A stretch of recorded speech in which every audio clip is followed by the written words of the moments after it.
বোন আমার, তুমি বোরখা পরো। তোমার বিয়ের জন্য কে আসে জানো?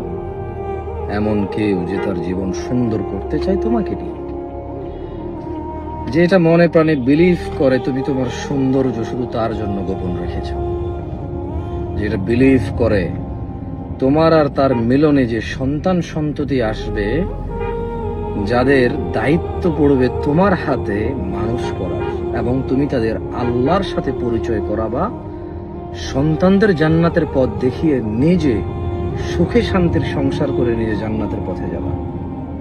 তোমার বোরখা পরা দেখে এমন পুরুষ তোমাকে বিয়ে করার আগ্রহ রাখে। সেই তুমি কিনা বোরখা পরে রাস্তার আশপাশে দাঁড়িয়ে কাশফুল নিয়ে, গোলাপ ফুল নিয়ে, আম ফুল, জাম ফুল নিয়ে এভাবে উঁচু নিচু করে ছবি তোলো। শত হাজার মানুষ রাস্তা দিয়ে পার হয় তোমার এই এই এই অসভ্যতা দেখে। সেই তুমি কিনা বোরখা পরে অবিবাহিত থাকা অবস্থায় ছেলেদের বাইকের পিছনে চড়ে চড়ে বেড়াও। সেই তুমি বোরখা পরে বিভিন্ন রকমের সিম কার্ড রেখে বিভিন্ন ছেলের সাথে সম্পর্ক রাখো।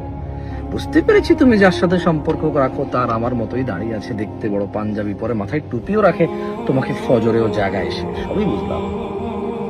কিন্তু তুমি আস্থা করো তোমার বোরখা পরা দেখে যেই ঘটক যেই ছেলের বিয়ের প্রস্তাব নিয়ে আসে, সেই ছেলে বড় অধীর আগ্রহে আছে এমন কাউকে বিয়ে করবে যে তার সৌন্দর্য শুধু তার স্বামীর জন্য রেখেছে গোপন।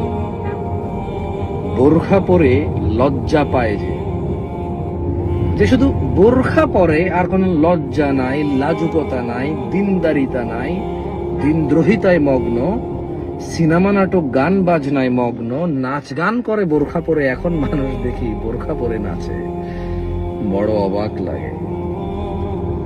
বোন আমার, তুমি লজ্জা পাও। তোমাকে বিয়ের আগ্রহ রাখে এমন পুরুষ, এমন যুবক যে চায় তোমার সাথে জান্নাতে যেতে, তোমাকে নিয়ে সুখের সংসার করে আখেরাতে নিজের সন্তান সন্ততিকে আল্লাহর দ্বীনের উপর প্রতিষ্ঠিত করার প্রবল ইচ্ছায় যে ইচ্ছুক, সে তোমায় বিয়ে করার বিয়ের প্রস্তাব দেয়। তুমি কেন এমন করো? এমন করিও না, সরব সরব।